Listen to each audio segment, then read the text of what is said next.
anticiper. Ça a été un premier acquis. Deuxièmement, nous avons eu également la chance d'être un pays qui a capitalisé une certaine expérience en matière de gestion des épidémies. Quand même, avant ça, on a eu les pays africains, de façon générale, ont cet avantage-là. C'est un acquis pour l'Afrique. Troisièmement, nous avons également un système de collecte d'informations, de surveillance épidémiologique, voilà, et de riposte, quand même, qui a fait ses preuves. Parce que l'avantage du Sénégal, en tant que dans la configuration de son système de santé, c'est qu'on est l'un des rares pays africains à avoir bénéficié d'un système pyramidal, voilà, du CHI à la case de santé communautaire. Mais tout de même, vous parlez de contrôle et vous touchez quand même la hiérarchie, en tout cas du système sanitaire, mais beaucoup d'observateurs, y compris aussi des techniciens de santé, ont eu à déplorer quand même des errements. Et c'est là, par exemple, dénote un peu d'un retard que le Sénégal aurait en tout cas accusé de l'indépendance à nos jours par rapport en tout cas à la mise en place des infrastructures dans le secteur de la santé. Les techniciens sont là, certes, il y a la ressource humaine et des qualités, mais peut-être cette crise, la pandémie, a révélé un peu le retard que le Sénégal aurait en tout cas accusé. Certains le soutiennent. Et cela vous interpelle en tant qu'en tout cas ancien ministre? Je ne partage pas cette vision, mais écoutez, il faut savoir qu'en Afrique noire, tous les classements de l'OMS, tous les ans qui évaluent les systèmes de santé, nous mettent presque en tête depuis plus d'une vingtaine d'années. Par rapport, justement, parce que le grand avantage que nous avons, c'est le système pyramidal dont je parle, qui nous permet, de la case de santé villageoise au centre de santé à l'échelle du département, de disposer de d'avoir un dispositif de collecte qui a fait ses preuves. Il y a une remontée de l'information des postes de santé vers le centre de santé qui permettent à chaque fois d'avoir un état global de la situation épidémiologique du pays. Et à chaque fois que dans certaines zones apparaissent des phénomènes curieux, on a la possibilité de les identifier à temps et de les prendre en charge. Donc c'est ça la force du système de santé. C'est ce qui a fait d'ailleurs que nous, en vérité, c'est au niveau de la politique de santé publique. Aujourd'hui, on peut considérer que, pour ce qui concerne les maladies transmissibles, la capacité du Sénégal à les prendre en charge nous rend confortables de façon globale. Parce que les maladies transmissibles qui étaient les plus mortelles au Sénégal, c'était le paludisme, c'était la tuberculose et le sida. Non, pas même moins le sida. Le sida, on l'a maîtrisé assez tôt. Voilà. Non, pas le choléra. C'était des épidémies en fait qui apparaissaient de façon ponctuelle. Mais c'était surtout le paludisme et la tuberculose, je crois. Alors, et là, aujourd'hui, le Sénégal a une capacité de prise en charge de ces cas qui a fait baisser de façon très, très, très importante le taux de mortalité lié à ces pathologies. Et en ce qui concerne maintenant les pathologies virales, comme le cas, en tout cas, du Covid-19, auquel nous faisons face présentement, parce que quand on regarde, disons, le déploiement du dispositif, bien après une semaine, 2 semaines, presque 3 semaines après l'apparition de la maladie, qu'on nous parle d'installation d'unités à Touba, d'unités au niveau de Dakar, même Diamniadio, et un peu au niveau de l'hôpital d'Al-Djam, alors que même certains doutaient de la capacité de l'hôpital Fann, qui est un hôpital de référence. Est-ce que, ne serait-ce que sous cet aspect-là, on peut dire que le Sénégal avait véritablement pris les devants? Ah mais vous savez, c'est une crise qui est tombée sur le monde de façon brutale. Et c'est d'ailleurs ce qui a créé cette situation de confusion dans les grands pays qui ont des systèmes de santé de loin beaucoup plus solides que les nôtres. Si vous voyez que le système anglais, le système français, le système américain et plus encore le système italien se sont quasiment effondrés quelque part. C'est que, écoute, cette affaire n'a pas été très simple. Vous avez vu la Chine, ils ont été obligés dans l'urgence, voilà, d'utiliser toute leur capacité financières et technologiques pour créer des hôpitaux en l'espace, comme on nous a dit, de 10 jours. Donc ça signifie que, et c'est ça qui fait la gravité de cette crise, elle est apparue de façon brutale et c'est une crise qui a quand même des conséquences extrêmement lourdes dans l'économie, dans la santé, dans l'économie. Et c'est pourquoi les pays, y compris les nations riches, se retrouvent aujourd'hui en état de détresse. Donc le Sénégal, dans ce cas, c'est justement notre stratégie de riposte qui nous a permis ce qu'on appelle les stratégies avancées. Parce que ce qu'il faut savoir, la chance qu'on a eue, c'est qu'on a un système quand même assez rodé dans la gestion de ces types de crises. Et c'est pourquoi, d'emblée, on s'est installé dans une logique d'urgence sanitaire. On l'a alerté et le président a suivi pour dire on n'est pas dans la gestion d'une épidémie simple, on est dans une situation d'urgence sanitaire. Et cette situation d'urgence sanitaire avait des implications en termes de ressources, d'engagement, de moyens, etc., ce qui a été fait. Et quand la crise a persisté, immédiatement, sous le conseil des professionnels, le gouvernement est passé de l'urgence sanitaire à la sécurité nationale. Voilà. Et de ce point de vue, parce que chaque étape charrie un ensemble de mesures d'accompagnement. Vous savez, dans la première étape d'urgence sanitaire, on avait décidé... Qui est dépassée aujourd'hui, vous pensez, l'urgence sanitaire, au moment où on parle de... Non, c'est-à-dire... Encore de cas contacts et de cas communautaires. Oui, c'est derrière le concept. C'est-à-dire on a dépassé l'urgence sanitaire, on est allé plus loin. On est en guerre. Parce que là, lorsqu'on évolue de l'urgence sanitaire à la sécurité nationale, ça signifie que désormais le problème n'est plus seulement un problème du système de santé, mais c'est devenu un problème de l'État et de la nation dans son ensemble. C'est sur cette base d'ailleurs qu'on a pris les mesures, couvre-feu, qu'on a pu faire voter la loi pour d'habilitation, parce qu'on a considéré que le pays était en état de guerre. Parce que, en vérité, ce qu'il faut comprendre, c'est que la particularité de la santé, c'est que le système, aujourd'hui, c'est avec cette crise que les gens mesurent l'importance de la santé. Parce que la santé est le premier domaine de sécurité pour une nation. Une nation qui n'a pas recouvré sa santé, est une nation qui n'est pas en sécurité. Et c'est pourquoi, c'est ça qui a justifié cette évolution vers une situation de guerre.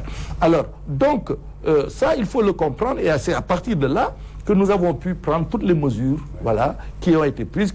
Et plus on a avancé, plus les mesures ont été contraignantes sur la société et sur l'économie, et plus ça a appelé aussi une solidarité nationale conséquente. Nous allons revenir sur la solidarité nationale, mais restons par rapport à l'évolution de la pandémie, parce que j'ai évoqué tantôt les cas suivis, qui continuent d'apparaître toujours, mais les cas communautaires, qui étonnent plus d'un, y compris le président de la République. Je crois qu'il a fait même une sortie hier sur une chaîne internationale, notamment France 24 et RFI, qui s'est étonné par rapport en tout cas à ces cas communautaires, la gestion de ces cas communautaires proprement dit, parce que le président dit ne même pas exclure le fait d'avancer encore l'heure de l'état d'urgence. Pendant que d'autres parlent de confinement. À votre avis, qu'est-ce qui peut être la solution par rapport à ces cas communautaires? Écoute, c'est le respect des consignes. Il n'y a pas d'autre solution. Il faut que les Comme le confinement, par exemple? Non, le confinement, c'est une situation extrême et on ne souhaite pas y arriver. Très bien. Voilà. Bon, si elle s'imposait, comme l'a dit le chef de l'État, on va le faire. Mais prions pour ne pas y arriver. Et ma conviction, c'est qu'on a les moyens de ne pas y arriver. On peut ne pas y arriver. Mais à condition que la mobilisation et la tension qu'on a créée depuis le départ, l'onde de choc des sorties qui ont des discours et des décisions du gouvernement, que cette tension ne soit pas rompue. Il faut qu'on reste sous tension. Et que les citoyens comprennent qu'on en est à un stade où l'État a fait ce qu'il devait faire en termes de prise en charge du dossier de la façon la plus engagée possible. Le système de santé a fait ce qu'il devait faire. Les personnels se sont donnés depuis le premier jour corps et âme pour prendre en charge les cas, et vous voyez les résultats. Mais on a ces résultats parce qu'on a jusque-là un flux maîtrisable. Or, le flux dépend du comportement des citoyens. Plus ce qu'on appelle les gestes barrières sont respectés, plus on se protège contre le flux. On protège le système d'un flux qui pourrait entraîner des difficultés de prise en charge. Alors c'est pourquoi, encore une fois, c'est la responsabilité individuelle des citoyens et notre responsabilité collective à l'échelle de nos communautés, dans les domiciles, dans les quartiers, à l'échelle des villages, etc. C'est la responsabilité individuelle et collective des Sénégalais qui est en jeu aujourd'hui. Ils sont les maîtres du jeu. Ils décident de respecter les mesures de propreté, de distanciation sociale, de port des masques, etc. On est sûr qu'on a les moyens et les capacités de faire face à cette crise et de la résoudre. Tel que certains pays l'ont réglé. La Chine était confrontée, voilà, c'est là le point de départ, ils sont plus ou moins bien que là ça revient, mais ils ont pu gérer globalement. Il y a des pays comme Hong Kong qui ont pu gérer, voilà, la Corée du Sud a pu gérer globalement, le Japon a pu gérer, donc les pays asiatiques. Parce que la chance de ces pays aussi, c'est que, écoute, c'est des pays organisés où les gens sont disciplinés. Il ne faut pas qu'on confonde discipline et dictature. On a l'habitude de croire que si on est une société organisée, disciplinée, c'est qu'on est une société contrôlée. C'est pas vrai.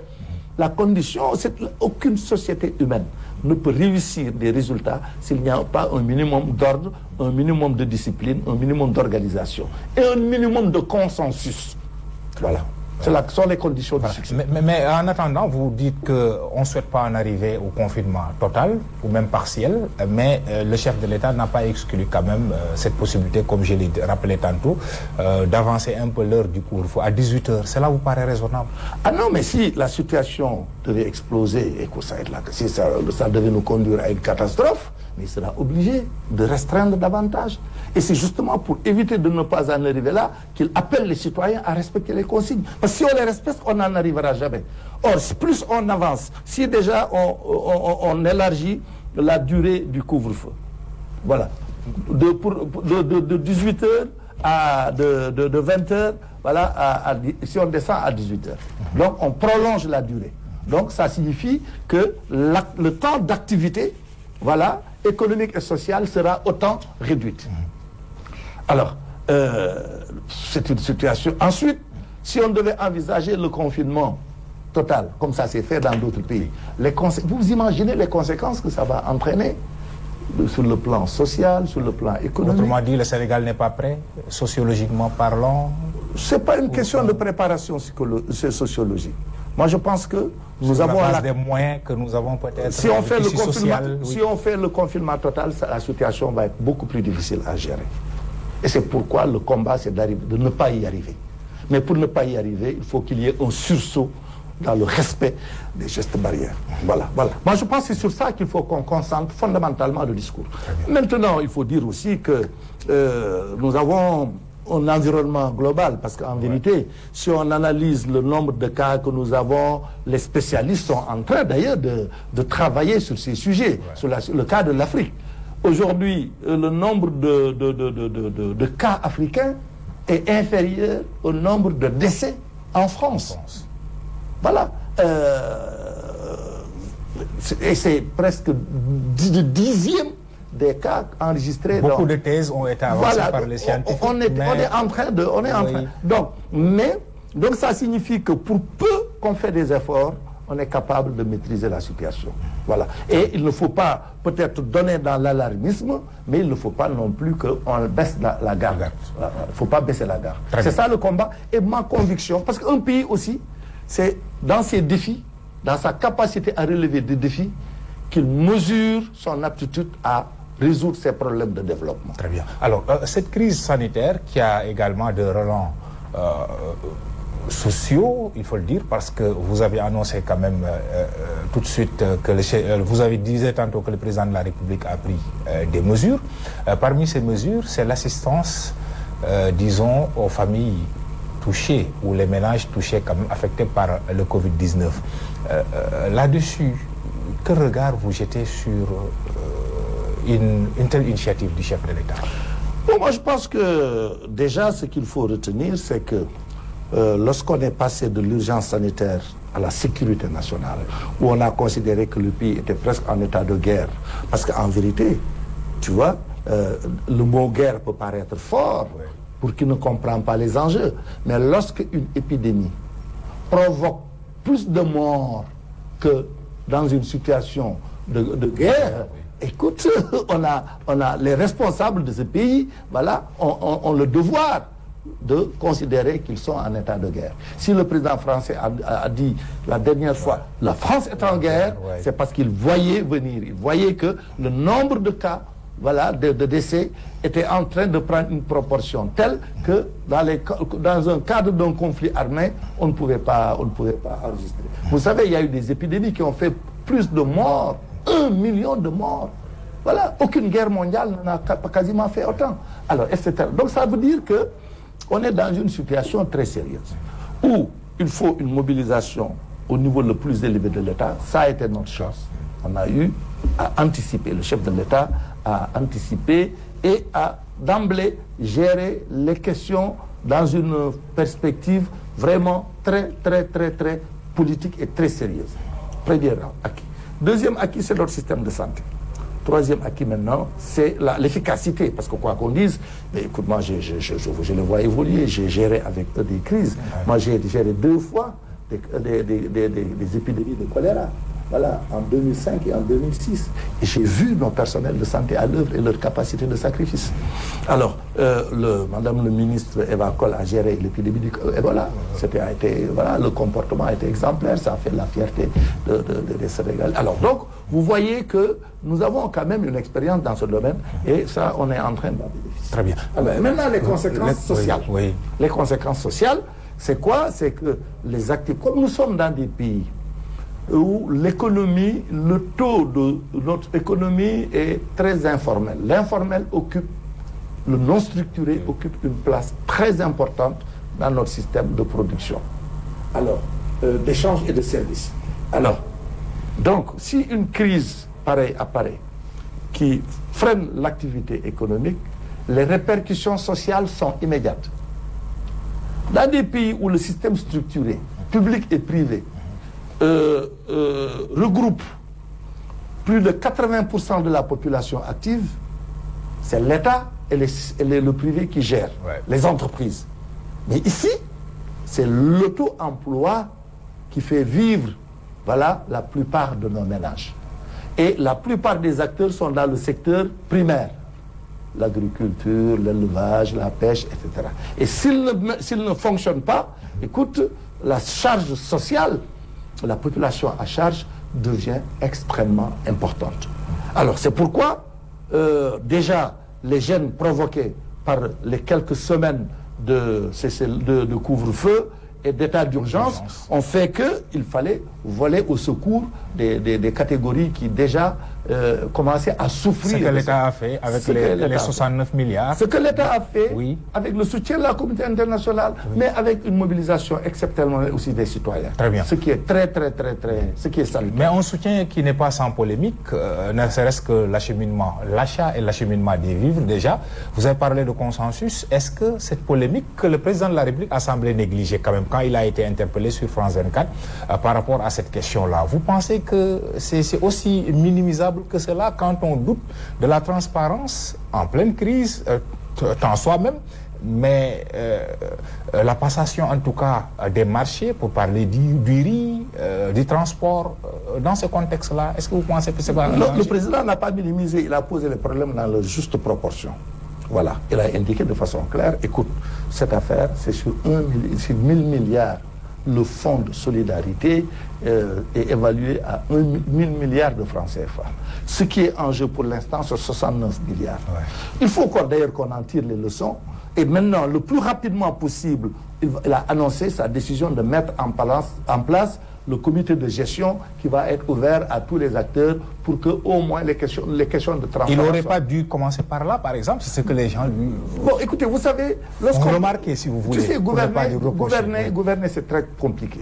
Parce qu'on a aussi des urgences. Parce que déjà, il faut savoir que l'État, depuis ces mesures, les citoyens qui étaient déjà affectés par cette situation, étaient en train... tu vois, de revendiquer, voilà, un soutien, une aide, alors une assistance. Et donc, on a à gérer les soucis de transparence qui sont légitimes dans de telles circonstances et les soucis de l'urgence. Or, vous savez, on est dans des sociétés où on est devant un océan d'urgence. Donc, c'est un peu cette situation qui a pu justifier certainement ce qui apparaît, ce qui a soulevé les questions que vous avez. Mais on va y aller. Ça signifie qu'il faut accélérer le processus de mise en place du cadre de gestion pour que sur les 1000 milliards à gérer, que les différents acteurs soient là de manière à ce qu'on ne puisse souffrir d'aucune ambiguïté en ce qui concerne la transparence dans la gestion de ces ressources. Voilà. C'est ça le combat. Très bien. Sur cette question de transparence, quand même, nous n'allons pas vous laisser passer sans poser en tout cas une question qui concerne quand même un parlementaire, il faut le nommer, Diop Sy, puisque c'est à la place publique, quand même, Dembo Diop Sy, qui est parlementaire et à qui on a attribué quand même un marché dans le transport. Beaucoup de gens parlent déjà de cumul, il ne devait pas en avoir droit. Là, je vous interpelle sur la base de votre expérience en tant que parlementaire. Est-ce à dire qu'un parlementaire ne doit pas être dans le business? Vous savez, d'abord, la première chose qu'il est important de dire, c'est que ce débat au moins derrière nous. Parce que les pouvoirs publics se sont rendus compte que la demande était nettement supérieure à l'offre disponible. Donc on a ouvert le jeu et tout le monde. Donc ça signifie que ce débat est vide. Mais c'était une erreur peut-être. Non, je ne raisonne pas en termes d'erreur. Mais au moins entendons-nous sur ça. Maintenant, en ce qui concerne le statut du député, vous savez, c'est dans déjà le règlement intérieur de l'Assemblée nationale, organise ce qu'on dispose des questions de compatibilité, d'incompatibilité. Il y a un certain nombre d'articles dans le règlement intérieur qui posent les cas d'incompatibilité. Maintenant, pour un député, je pense que ces situations pareilles doivent donner l'occasion de revisiter ces textes pour pouvoir les adapter au contexte de l'évolution de notre société. Ce qu'il faut savoir de façon générale, c'est que lorsque un homme du secteur privé devient parlementaire, dans un pays où le principal client du privé, c'est l'État, et qu'on lui dise, écoute, tu n'as plus de possibilité d'accès à un marché à l'État. Je ne parle pas du cas spécifique, je parle de façon générale. De façon générale, vous voyez les types de problèmes que ça peut poser. Alors, c'est pourquoi, donc, je pense que c'est à cette situation qu'il va falloir tirer profit de ce débat, pour voir comment davantage encadrer l'exercice de la fonction de parlementaire relativement au niveau actuel de développement de notre société en termes d'attente, en matière de transparence, etc. Moi, je pense que c'est de ce point de vue que le débat peut être intéressant. Mais pour ce qui concerne le cas spécifique, honnêtement, ce n'est pas un dossier sur lequel je me suis penché particulièrement. Mais je pense que c'est un bon prétexte pour que l'Assemblée statue sur ces sujets. Parce qu'une loi, une législation, elle évolue en fonction aussi de l'évolution de la société. C'est ça qui donne la possibilité de perfectionner notre législation et d'être le plus en phase avec notre société à toutes les étapes de son évolution. Vous savez, on est dans des contextes de démocratie d'opinion. Avant, on était dans des situations de démocratie représentative de type classique. Tu es élu, une fois que tu es élu, tu as 5 ans pour gouverner et au terme des 5 ans, tu rencontres. Aujourd'hui, tu es élu dès le lendemain, tu es interpellé. Donc, on est dans un contexte d'interpellation citoyenne au quotidien. Donc, il faut bien que d'abord le mode de gouvernance s'adapte à cette nouvelle réalité historique. Très bien. Mais il faut aussi qu'on fasse évoluer nos législations pour que tout le monde soit à l'aise. Parce qu'on ne peut pas construire une nation sans une base de confiance. Très bien. Alors, je rappelle que nous recevons sur ce plateau éclairage M. Abdou Fall. Abdou Fall est ancien ministre, 2 fois ministre de la Santé. Il a été ministre de la Culture et de la Communication, porte-parole du gouvernement. Justement, la prise de parole à l'échelle du gouvernement, parce que quand même, depuis l'éclatement de cette crise, c'est vrai que certains ont critiqué quand même la communication qui a été utilisée par le gouvernement de manière globale. J'ai lu même un post de Habib Sy, qui est ancien ministre, directeur de cabinet d'Abdoulaye Wade, poste sur sa page Facebook, là où il dit que le président de la République doit davantage parler aux Sénégalais. Il dit qu'en général, confiné, je le cite, ne gagne jamais la guerre, puisqu'on a parlé de guerre. Quel commentaire par rapport à une telle sortie? Cela, en tout cas, dénote, n'est-ce pas, de ce silence, entre guillemets, du chef de l'État, non? Non, moi je pense que, écoute, ce qu'il faut savoir, c'est que le monde entier vit une situation inédite qu'on n'a jamais vécue, en tout cas qu'on a rarement vécue. Ici, les états d'urgence, on les a connus peut-être les dernières situations qui ont provoqué ça, c'était dans les années 68, si je me souviens. Même pendant les crises post-électorales, voilà, très violentes, très agitées de 88, voilà, c'était le couvre-feu. Mais là, lorsqu'on est dans une situation d'état d'urgence, il y a toute, même notre génération, voilà, et quand même, on est un peu aujourd'hui les adultes de notre société. Bon, on l'a pas connu. Voilà. Moi, j'ai eu... D'où la nécessité de communiquer quand même davantage avec son peuple. Alors là, aujourd'hui, la prise de parole, dès lors qu'on a évolué d'une urgence sanitaire vers une situation pour aller vers la sécurité nationale, le problème se pose en termes de sécurité nationale, alors là, la parole du président, qui est un peu le chef des armées, voilà, est attendue. Voilà. Elle ne peut pas être aussi rare qu'elle l'était avant. Alors, donc, c'est ce que vous voyez d'ailleurs dans la période. Il a fait 3 sorties. Il a fait une première sortie, voilà, pour annoncer les premières mesures. Il a fait un discours à la nation et il a fait avant-hier, voilà, le 3 avril. Il a le discours à la nation le 3 avril et aujourd'hui, hier encore, il a parlé au mondial. C'était sur France 24. C'est un entretien, voilà, mais, pas une adresse à la nation en tant que telle. Voilà, mais quand même, c'est l'occasion pour ça a été l'occasion pour lui parce que bon, c'est une intervention qui est suivie dans le pays et dans le monde. Alors donc c'était une occasion pour faire l'état des lieux et parler aussi aux Sénégalais. Donc vous voyez que en très peu de temps il y a eu plusieurs sorties, ce qui n'est pas courant. En général, ce sont les ministres, voilà, ou les autres, les techniciens, voilà, qui sont au devant de la scène. Donc moi je pense que espérons, moi j'espère qu'il n'ait pas à parler souvent. Parce que à chaque fois qu'il parle, ça signifie que l'heure est grave. L'heure est grave. Voilà. L'heure est grave. Or, si on se bat, moi je pense que le Sénégal a un potentiel de mobilisation sociale, voilà, que nous avons déjà exploité et qui nous a donné des résultats que nous avons. Et ce potentiel, il faut davantage l'exploiter. Je pense que les autorités sanitaires sont écoutées, ce qui est quand même c'est une parole crédible.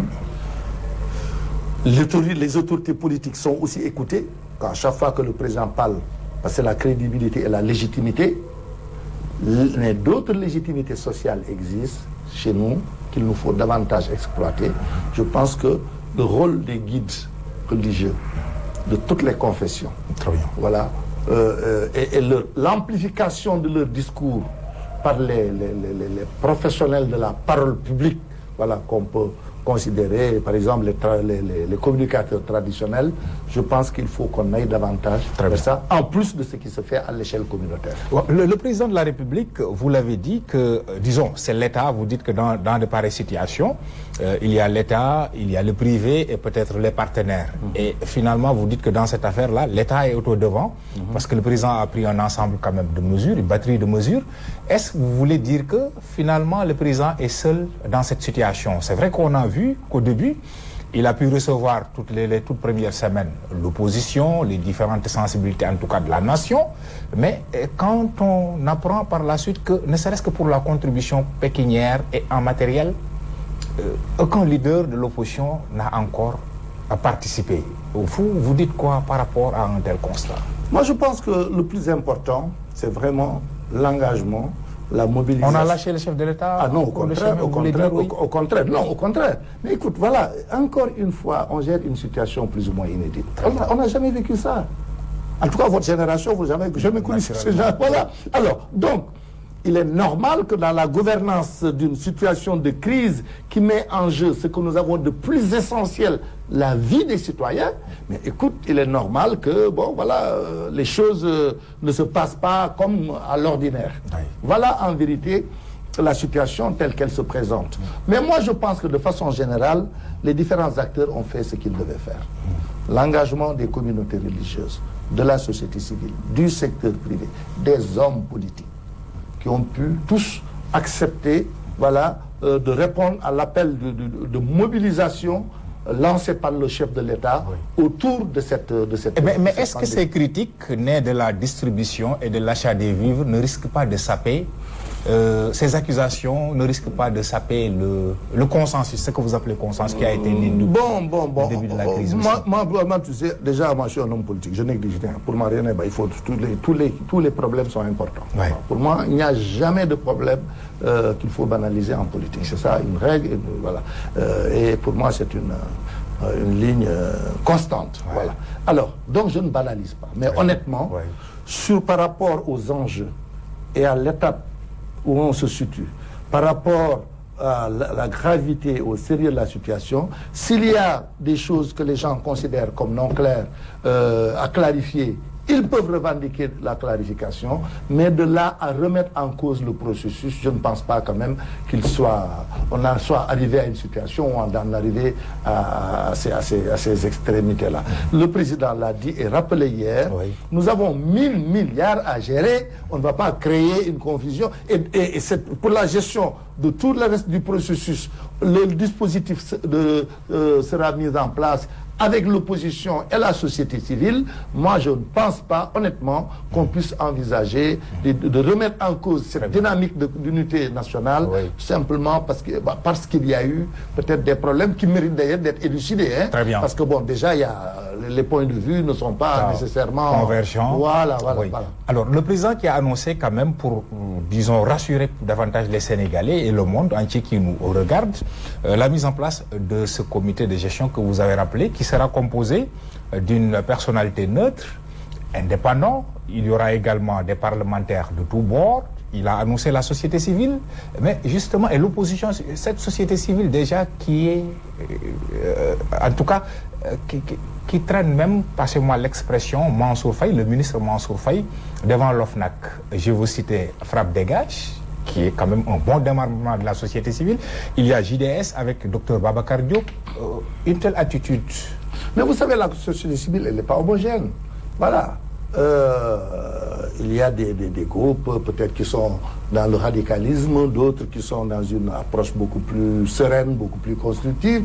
Et écoute, moi je ne me focalise pas sur les particularités et les singularités de cette plainte. Je gère la dimension globale. S'il y a des gens, des groupes qui estiment qu'il y a lieu de saisir l'OFNAC, bon, il le faut. L'OFNAC a été mis en place pour ça. Il y en a d'autres qui demandent que le procureur s'autosaisisse. Il appartiendra au procureur d'apprécier, etc., etc. Mais pour moi, honnêtement, pour l'instant, je ne crois pas qu'on en soit arrivé à une situation où le processus enclenché doit pouvoir être mis en cause.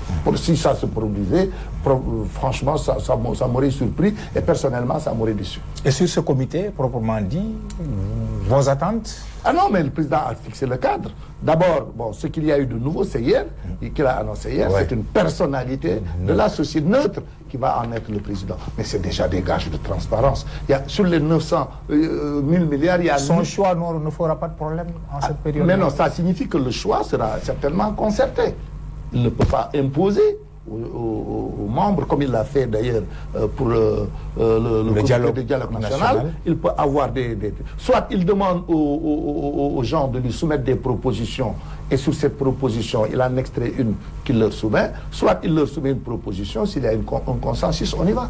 Donc c'est comme ça que ça se passe. Je ne pense pas, mais le président ne peut pas donner meilleur gage de transparence que vraiment d'aller vers la direction qu'il a indiquée, en choisissant même au surplus de mettre quelqu'un de la société civile, une personnalité indépendante à la tête de ce comité. Alors, le président de la République, toujours restons avec lui, parce que à situation exceptionnelle quand même, attitude exceptionnelle, on peut le lui concéder, d'être au devant de la scène, qui lance un plaidoyer pour l'annulation de la dette. Est-ce que c'est pas un plaidoyer de trop en de pareilles circonstances? Au moment où on pense régler une situation, en tout cas au niveau national, on pense déjà à l'Afrique.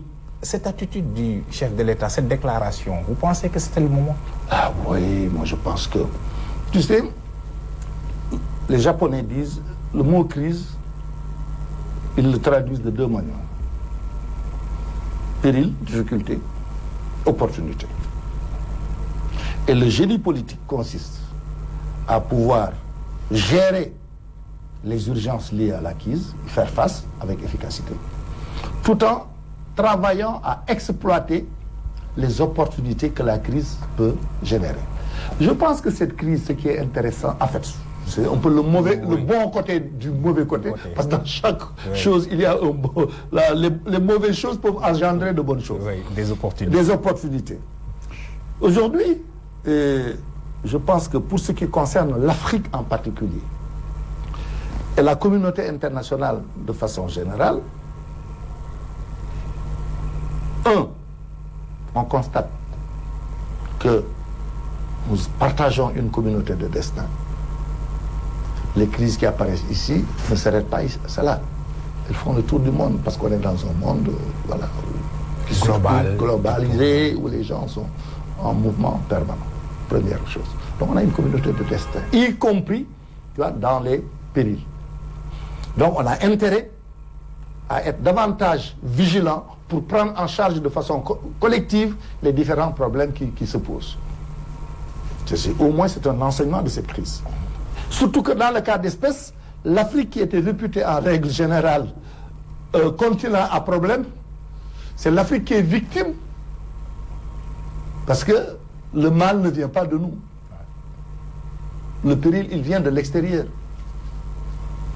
Alors que d'habitude, ce que les gens considéraient, bon, c'est les Africains, bon voilà, c'est là-bas qu'il y a les épidémies, les pandémies, la faim, la misère, etc., etc.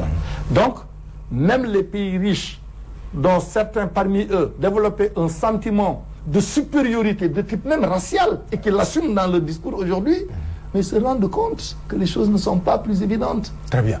Aussi évidentes. Oui. Donc c'est un peu tout ça qui fait que pour moi, je considère que le contexte est on ne peut plus favorable. Très bien. Pour appeler à une prise en charge collective des crises en partageant et les peines, mais en partageant aussi les efforts de solidarité. Alors, qu'en est-il ou quel commentaire à cette réponse servie au président Macky Sall ou par ailleurs le président Macron qui ont porté quand même ce combat parce que la Chine, vous dites que l'Afrique est victime parce que beaucoup considèrent aujourd'hui que l'origine de cette pandémie c'est la Chine qui détient 40% disons de la dette africaine et peut-être le Club de Paris et les autres institutions qui ont 60% de cette dette qui semblent traîner le pas. Pour concernant la Chine, bon, il a dit que cette demande sera à l'examen. Pour le Club de Paris et les autres, la réponse, pratiquement, c'est une remise de la dette plutôt qu'une annulation. Est-ce que cela vous paraît normal? Alors, moi, je pense que c'est un débat qui est lancé. Déjà, il faut se féliciter de deux choses. L'engagement, quand même, de leaders influents de la communauté internationale. Parce que la France, quand même, fait partie des pays leaders du G20. Quand le président français s'engage et dit qu'il a la volonté d'engager l'Europe, c'est important. C'est quand même une voix qui compte. Quand le souverain pontife, à l'occasion de Pâques, s'engage pour défendre cette position du président Macky Sall et des chefs leaders africains, c'est quand même important. Quand les chefs d'État africains se consultent, Ramaphosa, le président du Rwanda, le roi du Maroc, le président Macky Sall, et que tous endossent cette initiative et la portent. Je pense également que c'est quelque chose de très important dans le cadre du plaidoyer. Et en plus maintenant de tous les acteurs de la société civile, du monde intellectuel, de l'économie. Et même la Banque mondiale et le Fonds monétaire ne sont pas indifférents à cette proposition et sont disposés à l'accompagner. Donc je pense qu'il n'y a pas contexte plus opportun pour poser ce débat qui est un débat de fond. Mais maintenant, la solution durable, la solution durable, elle sera endogène. C'est à l'échelle de nos nations et à l'échelle de nos sous-régions et de notre continent qu'on doit aussi nous préparer au cas où cette demande, cette requête était satisfaite, à en assurer une gestion novatrice qui nous permet de façon progressive de nous sortir de cette dialectique d'endettement presque chronique. Donc voilà un peu, moi, le débat tel qu'il se pose. Mais ne pas poser le débat, ce serait une grave erreur, à mon avis, dans le contexte actuel. Très bien. Un débat qui porte sur, en tout cas, l'Afrique. C'est ça un peu, l'Afrique dans la crise. Et surtout aussi, le règlement de cette crise n'est pas seulement social, parce que c'est une crise sanitaire. Il y a des initiatives au plan sanitaire. Vous en avez pris une concernant les anciens ministres africains. Cela repose sur quoi, cette initiative? Mais justement sur cette idée, parce que nous pensons que, bon, voilà, c'est une initiative... comme j'ai eu à gérer le secteur de la santé à deux reprises, j'ai eu voilà, beaucoup d'amis à travers le monde. Alors, c'est dans ce cadre que nous avons pensé, en tant qu'ancien ministre de France, voilà, Mme Nora Berra est de France, Mme Diaba de Mauritanie, Mme Samira de Fray de Tunisie et Dorothée du Bénin. Nous avons tous, eux, pour l'essentiel, c'est des professionnels de santé. Des professionnels de santé, c'est des professeurs, voilà, de spécialité dans le domaine de la santé. Pour la Tunisie, la France et pour le Bénin. Moi et Diaba, on a été plus des politiques, voilà, dans le secteur de la santé, et tous les deux d'ailleurs, la particularité d'être les enseignants.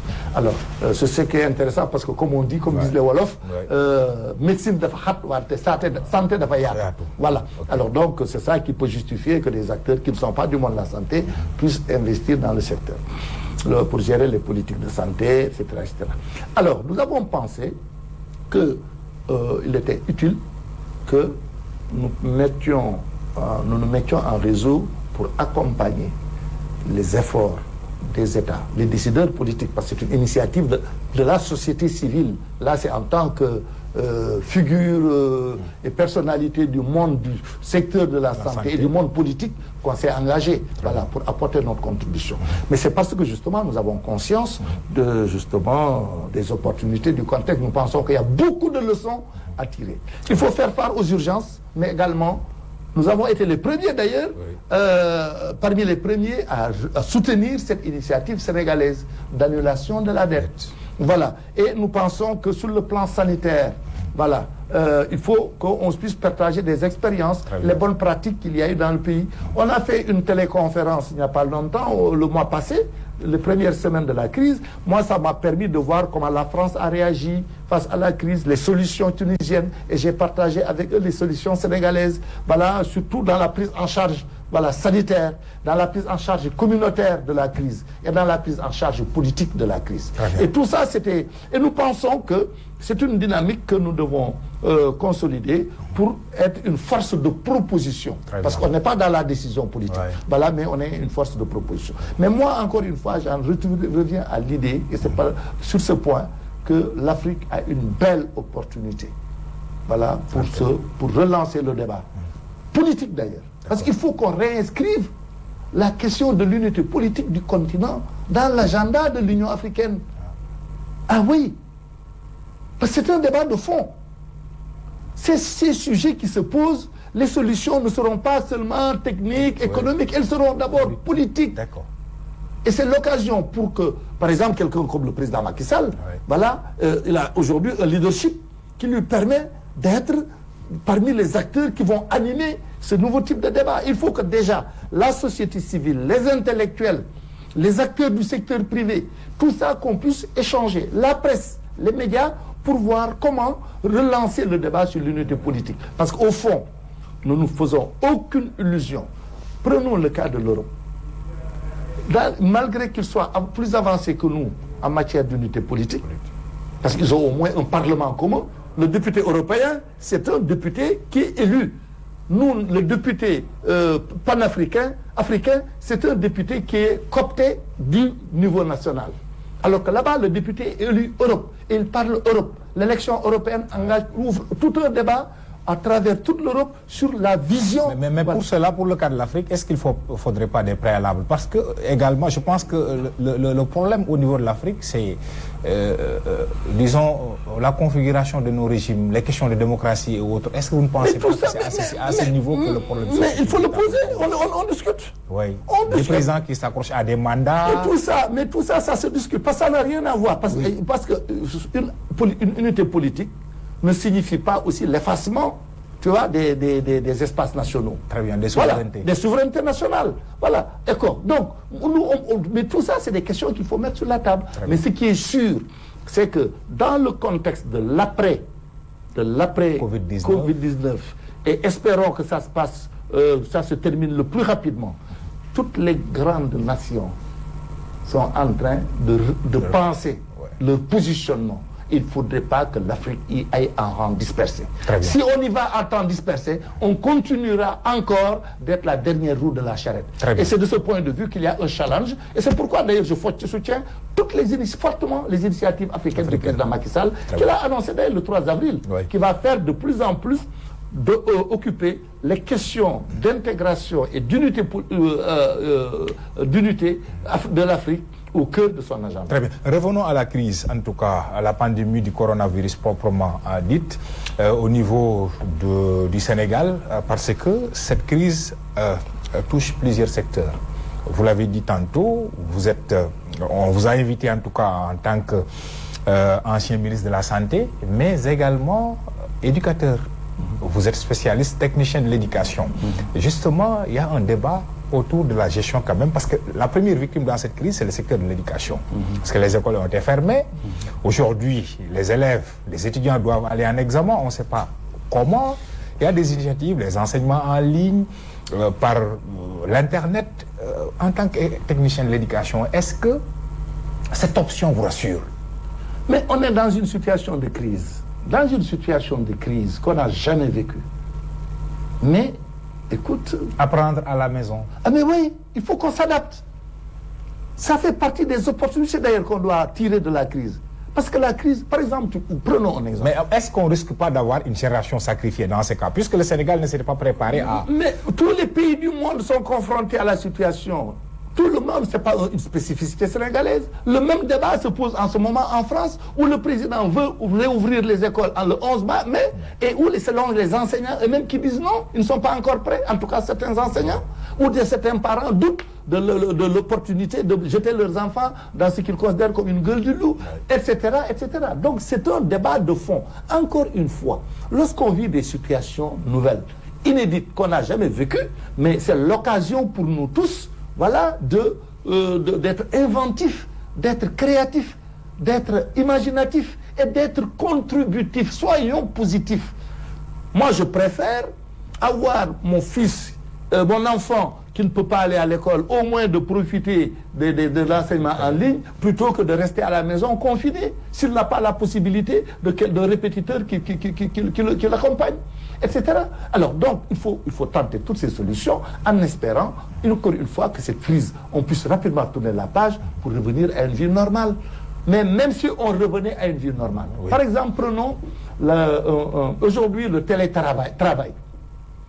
Le télétravail, c'est quasiment installé.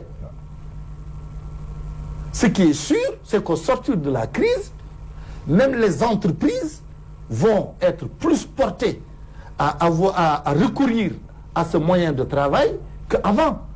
Parce qu'on l'aura testé avec ses points forts, ses points faibles, etc. On pourra évaluer. De la même manière, le téléenseignement aussi, bon, ça fait partie des innovations qu'on a essayé de s'appuyer sur les technologies pour pouvoir le mettre en œuvre. Bon, il y aura des points forts, des points faibles. Par exemple, les zones sont inégalement réparties en possibilité d'accès à la télévision. Donc, les zones qui sont dans cette situation, il appartient aux enseignants, aux parents d'élèves, aux jeunes de ces terroirs de réfléchir aussi sur les mécanismes d'accompagnement qu'on peut mettre en place sans exposer aussi les enfants à l'infection, etc., etc. Donc, moi, je pense que c'est un peu, comme on disait lorsqu'on était plus jeune, les thèses de Mao, mais que 1000 écoles, que 1000 fleurs s'épanouissent, voilà, écoles s'épanouissent et que 1000 fleurs fleurissent. Voilà, que les écoles puissent, voilà, que chacun puisse participer à l'innovation, voilà, jusqu'à ce qu'on sorte de cette situation. Nous, on a la chance de ne pas être dans un confinement total. Mais ceux qui sont depuis bientôt 1 mois dans le confinement total, c'est leur vie, toute leur vie qui est bouleversée. Ouais. Alors maintenant, les effets positifs, entre guillemets, c'est que le télétravail va se développer, d'une part. Aujourd'hui, je suis frappé par la créativité qui s'est développée. tous les jours, tu reçois dans les réseaux sociaux, voilà, des gens confinés. Des masques au respirateur. N'importe quoi. Voilà. Et sur le plan de l'innovation technologique aussi, même le Sénégal, de ce point de vue, a fait des avancées, et d'autres pays, etc. C'est comme ça qu'il faut... Alors, nous allons terminer avec un dernier aspect quand même, par rapport à cette crise-là, c'est l'assistance, l'aide alimentaire. On avait commencé par cette aide alimentaire, on termine avec. C'est vrai qu'il y a l'acheminement des vivres, mais il y a la question de la distribution. Souvent, quand même, qui pose problème. Je vous interpelle en tant qu'ancien maire également, des HLM, souvent au niveau commune, parce que généralement, on s'appuie sur ces collectivités territoriales pour la distribution. Et déjà, ce matin, nous avons entendu le maire de Fatick intervenir par rapport en tout cas à l'appui. Tout laisse à croire que l'aide déjà ne sera pas suffisante, ou tout le monde n'aura pas en tout cas accès à cette aide alimentaire. La gestion, est-ce qu'il y a beaucoup qui craignent qu'il y ait une gestion politique de cette aide-là? Vous êtes convaincu? Mais ce que je sais, c'est que ceux qui commettront l'erreur d'en faire une gestion dite politicienne, politicienne, je pense qu'ils vont le payer très cher. Moi, je pense que, honnêtement, avec l'administration, les élus, les représentants des communautés et l'armée, le président a souhaité aussi que l'armée accompagne peut-être, je crois, cette sur le convoyage uniquement. Voilà, je pense qu'on doit pouvoir travailler sur des schémas qui mettent à l'aise les uns et les autres. Et je pense que s'il y a des problèmes... Qui ne sera pas facile tout de même. Qui ne sera pas facile. En comprenant un peu la configuration des collectivités à la base. Ce n'est jamais facile. Ce n'est jamais facile. C'est évident. Alors c'est pourquoi d'ailleurs, ce qu'il faut savoir aussi, c'est qu'en plus de l'aide verticale qui vient de l'État, nous avons à l'échelle des territoires beaucoup de dynamiques d'aide communautaire qui se développent et qu'il va falloir aussi intensifier. Parce que quelqu'un qui reçoit un sac de riz, si la crise persiste, on ne peut pas toutes les semaines lui en apporter. Tu vois, donc ça signifie qu'il faut qu'on travaille sur des schémas. C'est encore une fois la raison pour laquelle il est fondamental qu'on respecte les mesures barrières, les gestes barrières, qu'on les respecte. Parce que c'est ça qui va nous sortir un peu de cette situation, et c'est ça aussi qui nous permettra de retrouver une situation normale. J'espère que l'appel sera bien entendu. C'est un appel quand même au-delà de l'analyse de la situation. Absolument. Nous sommes arrivés à la fin de cet entretien avec Abdou Fall, invité aujourd'hui en tant qu'ancien ministre en charge de la culture et de la communication, porte-parole du gouvernement d'alors. C'était sous la première alternance démocratique au Sénégal. Il a par la suite été 2 fois ministre de la Santé, puisqu'on parlait de santé aujourd'hui. Alors nous avons eu le plaisir de le recevoir. Nous vous remercions, Monsieur le ministre. Merci, Bamba. À vous qui nous avez suivis pendant cet entretien avec Abdou Fall, je vous remercie et vous donne rendez-vous dimanche prochain pour un autre numéro éclairage. D'ici là, portez-vous bien. Merci.